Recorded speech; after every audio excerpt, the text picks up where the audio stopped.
خطیر امدادی پیکج کا اعلان کرے تاکہ وہ لوگ جن کا نقصان ہوا ہے وہ دوبارہ اپنے پیروں پہ کھڑے ہو سکیں، اور اسی طرح زرعی شعبے میں جو کسانوں کا فصلوں کا نقصان ہوا ہے انہیں بھی اس نقصان کا معاوضہ دینے کے لیے وفاقی حکومت صوبائی حکومت کی مدد کرے تاکہ ایسا امدادی پیکج ہو جو غریب کسانوں کو دوبارہ اپنے پیروں پہ کھڑا کر سکے۔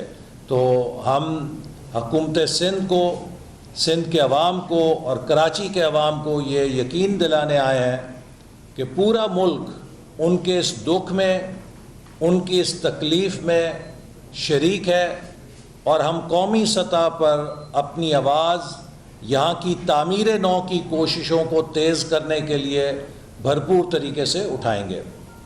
آج کی ملاقات میں جو موجودہ اپوزیشن جماعتوں کے درمیان معمول کی مشاورت ہے ملکی حالات کے حوالے سے وہ بھی ہوئی، اور جیسا کہ آپ کو معلوم ہے کہ دونوں جماعتوں نے فیصلہ کیا کہ کل جو رہبر کمیٹی کا اجلاس ہو رہا ہے اس میں شرکت کی جائے گی، اور ملک کو درپیش سیاسی، معاشی اور گورننس کے چیلنجز کا جواب یہی ہے کہ ہم اپوزیشن کے اشتراک عمل کو زیادہ سے زیادہ مضبوط کریں، اور اس حکومت کو گھر بھیجنے کے لیے تمام جمہوری اور آئینی آپشنز کو بروئے کار لائیں جن سے ملک اس نقصان سے، اس تباہی سے اور اس آزمائش سے نکل سکے جو کہ اس حکومت کی نا تجربہ کاری،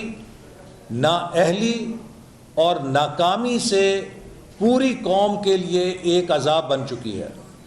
ملک کی معیشت تباہ ہو چکی ہے، ملک کی سیاست پراگندہ کی جا رہی ہے، ملک میں انتشار کو فروغ دیا جا رہا ہے، اور ملک کی خارجہ پالیسی بھی اس مقام پر پہنچا دی گئی ہے کہ آج کشمیر کے عوام پاکستان کی طرف دیکھ رہے ہیں، اور ہماری حکومت کو 1 سال سے زیادہ گزر گیا ہے، سمجھ نہیں آ رہی کہ اس نے کرنا کیا ہے۔ تو یہ وہ سارے ایشوز ہیں جو ہمارے نزدیک بے حد اہم ایشوز ہیں، اور ہم اپوزیشن جماعتوں کے پلیٹ فارم سے اصولی طور پہ متفق ہیں کہ رہبر کمیٹی کے بعد آل پارٹیز کانفرنس کا انعقاد کیا جائے گا، اور رہبر کمیٹی اس کی تفصیلات طے کرے گی، جس کے نتیجے میں ملک کی اپوزیشن جماعتیں مل کر مستقبل کے لائحہ عمل کا فیصلہ کریں گی۔ اور آخر میں دونوں جماعتوں نے جو میثاق جمہوریت تھا محترمہ بے نظیر بھٹو صاحبہ اور جناب نواز شریف صاحب کے درمیان جس پر مفاہمت ہوئی تھی اور دستخط ہوئے تھے، اس کے اصولوں کی تجدید کی، اور اپنے اس عزم کا اظہار کیا کہ دونوں جماعتیں پاکستان میں آئین کی بالادستی کے لیے، عدلیہ کی آزادی کے لیے، میڈیا کی آزادی کے لیے اور پارلیمنٹ کی خود مختاری کے لیے اور ملک میں جمہوری عمل کے حفاظت کے لیے مل کر جدوجہد کریں گی، اور آپس کا ہمارا کوئی سیاسی اختلاف ان مقاصد میں مل کر جدوجہد کرنے کے راستے میں رکاوٹ نہیں بنے گا، چونکہ یہ وہ آئیڈیلز ہیں جن کے اوپر پاکستان قائم کیا گیا تھا۔ اور میثاق جمہوریت کے اندر جہاں آئینی اور جمہوری حقوق کی بات کی گئی تھی، وہاں عوام کے حقوق کی بھی بات کی گئی تھی کہ عوام کو معاشی استحکام، ترقی اور خوشحالی سے ہمکنار کرنا بھی اس وفاق کی اور اس جمہوری نظام کی ذمہ داری ہے۔ اور آج ہم دیکھ رہے ہیں کہ پاکستان کے عوام کو کمزور کیا جا رہا ہے، پاکستان کے عوام کی معاشی آزادیاں سلب کی جا رہی ہیں، ان کی جمہوری آزادیاں سلب کی جا رہی ہیں، ان کے بنیادی حقوق سلب کیے جا رہے ہیں، اور انہیں معاشی بدحالی میں دھکیل کر کمزور کیا جا رہا ہے. تو پاکستان مسلم لیگ نون اور پاکستان پیپلز پارٹی سمجھتے ہیں کہ پاکستان کا بقا، اس کی مستقبل کا انحصار قائد اعظم کے اس ویژن میں ہے جو اس ملک کو ایک آئینی حکمرانی اور جمہوری حکمرانی کے اصول پر چلتا ہوا دیکھنا چاہتے تھے، اور اس مقصد کے لیے دونوں جماعتیں انشاءاللہ تعالی مل کر اپنی جدوجہد کریں گے. قبل اس کے کہ میں آپ سے سوالات مانگوں، میں ذرا اس کو تھوڑا سا آگے بڑھانا چاہتا ہوں کیونکہ کئی ایشوز پر بات ہوئی تھی.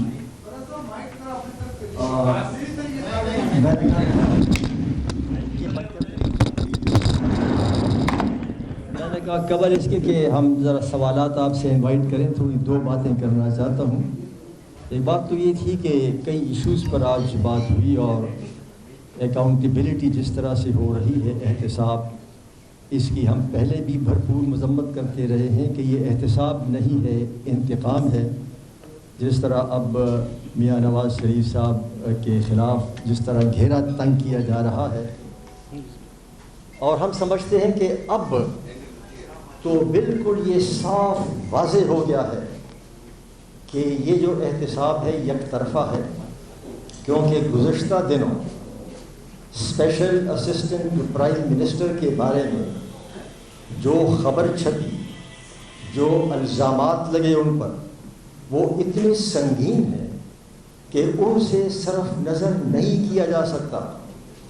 اتنے سنگین الزامات لگنے کے باوجود نیب خاموش، حکومت خاموش، اور جن پر الزامات لگے ہیں وہ بھی خاموش، اور وہ اسپیشل اسسٹنٹ پرائم منسٹر ہے. یہ ایسا احتساب چل نہیں سکتا. دی ون سائڈڈنیس آف دس احتساب جو ہے وہ اب آبویس ہے. It floats on the surface of record. It is shocking. This is no accountability. اور جب تک اسپیشل اسسٹنٹ پرائم منسٹر کے بارے میں جو یہ الزامات لگے ہیں، جب تک ان کا تسلی بخش جواب نہیں آتا، جب تک اس میں انکوائری نہیں کی جاتی، احتساب کا عمل ہر قسم کے کریڈیبلٹی سے عاری ہے.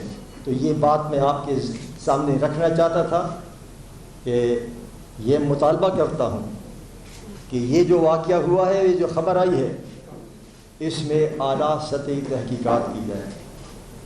دوسری چیز جو بات ہوئی ہے وہ، اور احسن اقبال صاحب نے بھی کہا کہ دونوں سیاسی جماعتوں نے جو بنیادی جمہوری اصول ہیں ان کا اعادہ کیا ہے.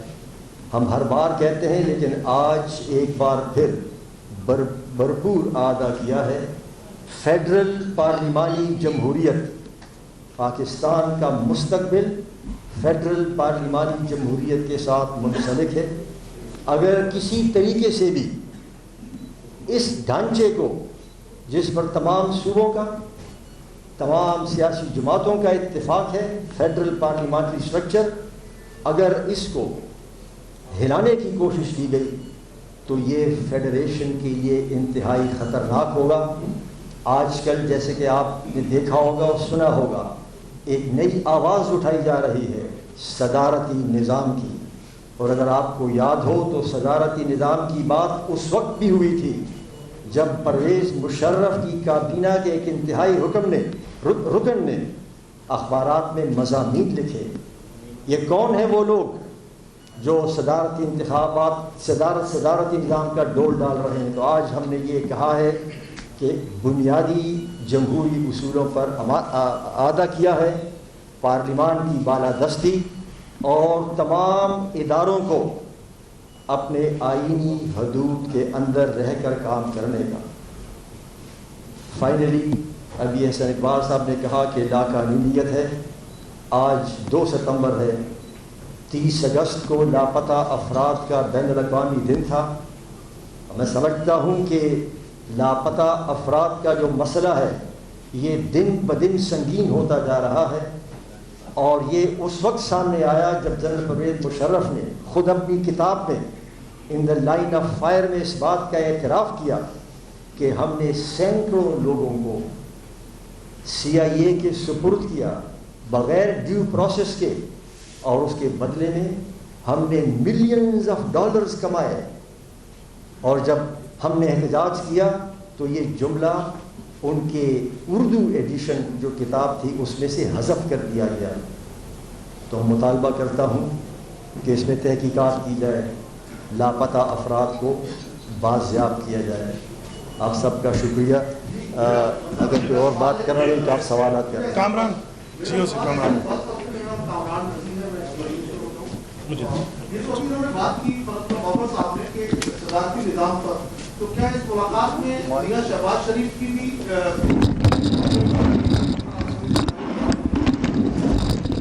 باتیں گردش کر رہی ہیں، اور مسلم لیگ نون کا کیا اس پر موقف ہے؟ جو باتیں ہو رہی ہیں کہ صدارتی نظام لایا جائے، اور اس پر پیپلز پارٹی کا موقف تو انہوں نے دیکھیے پاکستان مسلم لیگ نون کا بھی وہی موقف ہے جو دیگر ہماری جمہوری جماعتوں کا موقف ہے. 1973 کے آئین میں بہت واضح طور پہ تحریر کیا گیا ہے کہ پاکستان کا سیاسی ڈھانچہ وفاقی پارلیمانی طرز جمہوریت ہوگا. اس ملک کے اندر صدارتی نظام کوئی نیا تجربہ نہیں ہے جو ہم نے کرنا ہے. 35 سال سے زیادہ تو صدر اس ملک کے اندر بیٹھے رہے ہیں. جب مشرقی پاکستان کا سانحہ ہوا تب بھی صدارتی نظام تھا، اور جب ہمارے چھوٹے صوبوں میں احساس محرومی پیدا ہوا تب بھی صدارتی نظام تھا. 10 سال کا ایوب خان کا نظام صدارتی تھا، 11 سال کا ضیاء الحق صاحب کا نظام صدارتی تھا، مشرف صاحب کا نظام صدارتی تھا، یحییٰ خان جو جنرل تھے ان کا نظام صدارتی تھا. تو اس صدارتی نظام نے پاکستان کو کیا ڈویڈنڈ دیا؟ ملک توڑ دیا، ملک کمزور کر دیا، چھوٹے صوبوں میں احساس محرومی پیدا کی. اور یہی وجہ ہے کہ سب ملک کی سیاسی قوتوں نے مل کر اتفاق رائے سے آئین 1973 میں وفاقی پارلیمانی نظام کا بنایا. تو ہم سمجھتے ہیں کہ اب 72 سال کے بعد پاکستان میں تجربوں کی ضرورت نہیں ہے.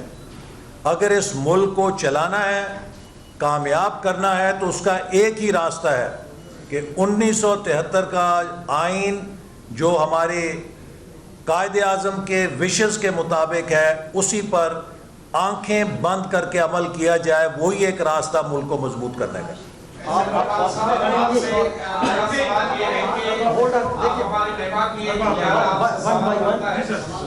جی ایسے پاک صاحب، میرا نام ارباب چیڈیو یارمئی سے ہوں. شکریہ آپ کا.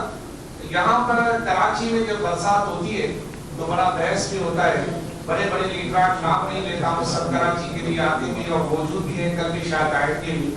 تو یہاں جب کراچی میں برسات ہوتی ہے تو ایک بحث یہ بھی چلتا ہے، ایک موقف اور الزام آتا ہے کہ کراچی کے مختلف گٹر نالوں سے رزایا اور پتھر نکلتے ہیں، اور یہ بتایا جاتا ہے کہ یہاں کے گٹر نالوں کو اور یہاں کے بہاؤ کے راستوں کو مصنوعی طور پر بند کر کے یہ بات پیدا کی جاتی ہے کہ کراچی ڈوب رہا ہے اور یہاں کے ندی نالوں پر تجاوز آتی ہے. میرا سوال یہ کہ لاہور میں بھی کیا ایسا ہو رہا ہے؟ کیا لاہور میں بھی رزائیں ڈالی جاتی ہے؟ وہاں پہ لاہور کیوں ڈوب رہا ہے؟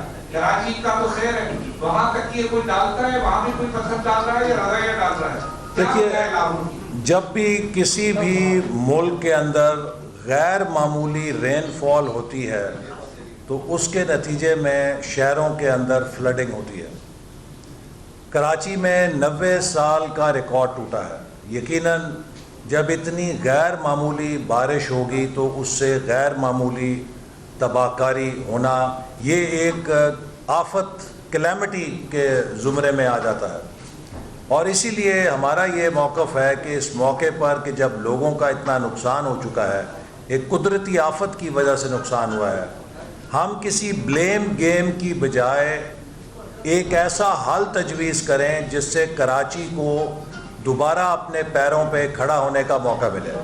اور اس کے لیے ہماری تجویز یہی ہے کہ وفاقی حکومت کو لیڈ لیتے ہوئے سندھ کی صوبائی حکومت کے ساتھ بیٹھنا چاہیے اور ایک ایسا پیکج بنانا چاہیے کہ جس سے نقصان بھی تلافی ہو اور مستقبل کے لیے بہتر انفراسٹرکچر بنانے میں مدد مل سکے.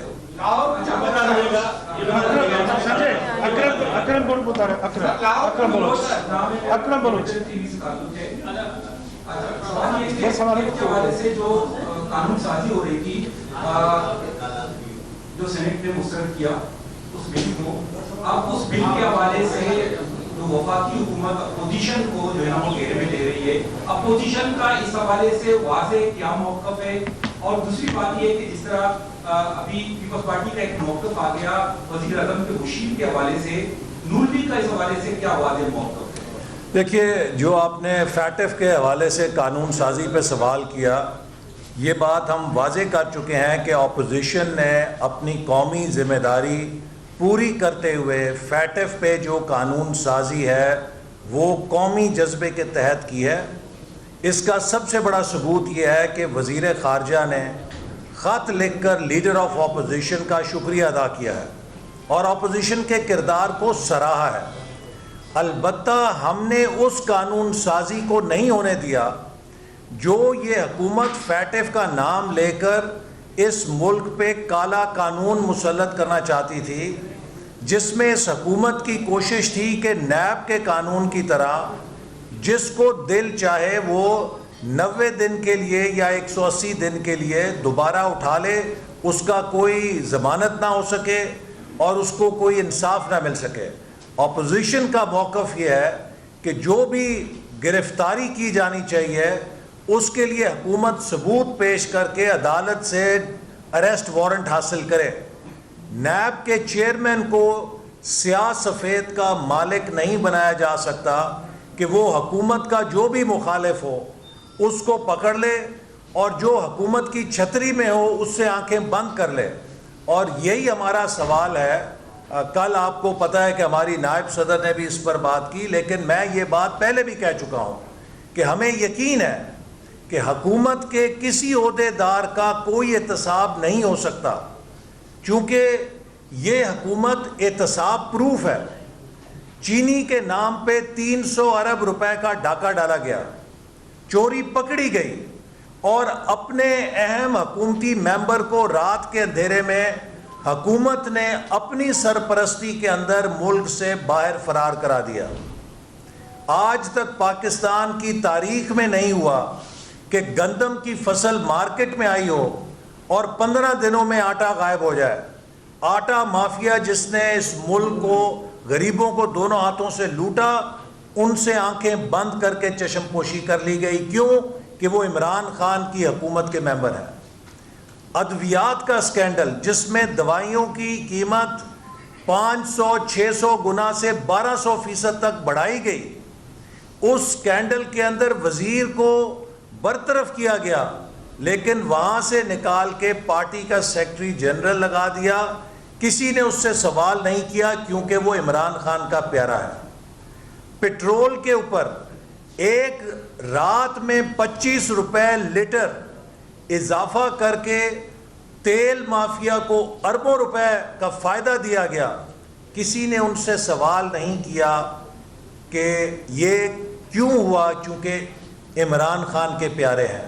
تو لہٰذا حکومت کی سرپرستی میں عمران خان کی چھتری میں آ جائیں تو آپ کو ہر قسم کے احتساب سے بچت بھی ہے، بچاؤ بھی ہے اور آپ احتساب پروف بھی ہیں. آپ اپوزیشن میں آ جائیں، آپ کا کوئی گناہ نہیں بھی ہے تو احتساب آپ کو گناہ گار بنا دے گا. یہی بات فرحت اللہ بابر صاحب نے کی کہ اس ملک کے اندر یک طرفہ احتساب نے عوام کو بتا دیا ہے کہ یہ حکومت احتساب نہیں کر رہی، یہ سیاسی انتقامی کارروائیوں اور ایجنڈے پر عمل پیرا ہے.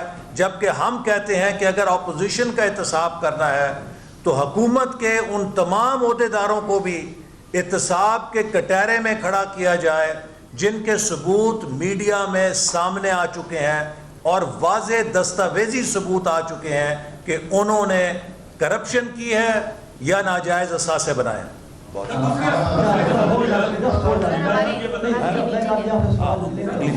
اگلی میٹنگ کا کیا موقع ہے ویسے کہ ہم FATF کے جو مطالبہ ہے اس کی قانون سازی کے راستے میں حائل نہیں ہیں، لیکن ہم حکومت کو ایسا بل لانے کی اجازت نہیں دیں گے جس کے تحت جی اقبال صاحب ایک سوال ہے.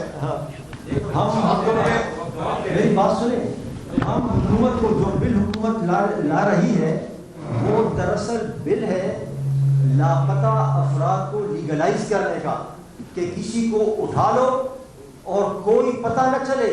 دراصل جب سے یہ مطالبہ ہوا ہے کہ قانون سازی کرو لاپتہ افراد کو بازیاب کرنے کے لیے، آپ ذرا یہ قانون غور سے پڑھیں. یہ جو نیا قانون لا رہے ہیں جس کی ہم نے مخالفت کی ہے اور جس کا احسن اقبال صاحب نے ذکر کیا ہے، یہ قانون لوگوں کو لاپتہ کرنے کا قانونی جواز مہیا کرتا ہے. ہم FATF کے نام پر ایسے قانون سازی کی اجازت نہیں دے سکتے. جی اقبال صاحب قیادت یہاں پہ بیٹھی ہوئی ہے. اصل میں ٹھیک ہے، آپ کی باتیں بھی اپنی جگہ پر صحیح ہیں، عوام کی مشکلات کا شکار ہیں، آٹے کی قیمتیں ہوں، چینی کی قیمتیں ہوں، ڈالر کی قیمتیں ہوں، سب چیزوں میں اضافہ ہے. لیکن جب مولانا فضل الرحمان نکلے تھے تو اس کو تنہا چھوڑ دیا گیا، وہ مایوس ہو کر اسلام آباد سے واپس لوٹے. اس کی اس طرح سے سپورٹ نہیں کی گئی اپوزیشن جماعتوں کی طرف سے جو کرنی چاہیے تھی. تو آپ کے پاس کیا ٹائم فریم ہے؟ وہ دیکھیں اپوزیشن، میری بات، وہ مولانا صاحب خود بتا چکے ہیں اپوزیشن جماعتوں کا قصور نہیں ہے. جنہوں نے وعدہ کیا تھا انہوں نے وعدہ پورا نہیں کیا. نون لیگ اور پیپلز پارٹی کے رہنماؤں کی نیوز کانفرنس جاری تھی. احسن اقبال نے کہا کہ پاکستان کے لوگوں